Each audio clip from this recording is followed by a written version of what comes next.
Hi friends, welcome back to my channel. சுதந்திர போராட்ட வீரர் மகாத்மா காந்தி பற்றிய 10 வரிகள் தான் இந்த வீடியோவில் பார்க்க போகிறோம். காந்தி அவர்கள் 1869ஆம் ஆண்டு அக்டோபர் 2ஆம் தேதி அன்று குஜராத் மாநிலத்தின் போர்பந்தர் என்ற ஊரில் பிறந்தார். இவரது தந்தை கரம்சந்த் காந்தி மற்றும் அவரது தாயார் புத்லிபாய் ஆவார். இவரது தாய்மொழி குஜராத்தி ஆகும்.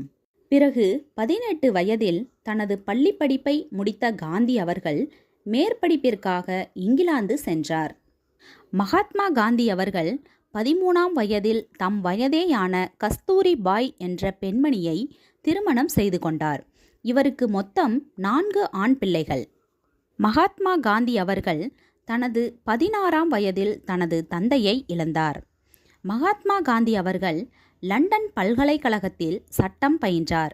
மகாத்மா காந்தி அவர்கள் தென்னாப்பிரிக்காவில் சிவில் உரிமைக்காக கடுமையாக போராடினார். அரசியல் வாழ்க்கையில் நுழைந்த காந்தி அவர்கள் கோபால் கிருஷ்ண கோகலேவை தனது அரசியல் வழிகாட்டியாக கருதினார். ரவீந்திரநாத் தாகூர் என்பவர் காந்தி அவர்களுக்கு மகாத்மா என்ற பெயரினை வழங்கினார். இந்தியா சுதந்திரம் பெறுவதற்கு ஆங்கிலேயரை எதிர்த்து நடத்திய போராட்டங்களில் மிகவும் முக்கியமானது காந்திஜியின் ஒத்துழையாமை இயக்கம்தான்.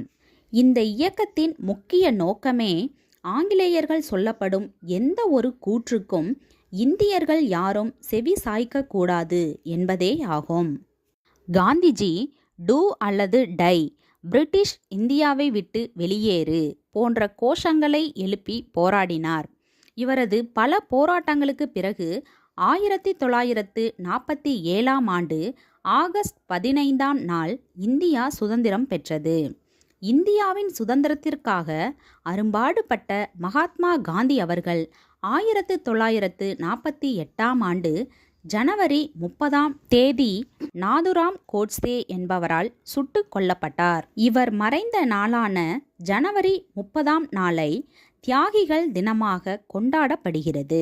எத்தனை தலைவர்கள் இந்நாட்டில் வாழ்ந்து மறைந்தாலும் சிறு குழந்தை முதல் பெரியவர்கள் வரை அதிகம் பேசப்படுவது தேசத்தின் தந்தை என போற்றப்படும் மகாத்மா காந்தி அவர்களை பற்றித்தான். தேங்க்ஸ் ஃபார் வாட்சிங். இந்த வீடியோ உங்களுக்கு பிடிச்சிருந்தா லைக் பண்ணுங்கள், ஷேர் பண்ணுங்கள், மறக்காமல் சப்ஸ்கிரைப் பண்ணுங்கள்.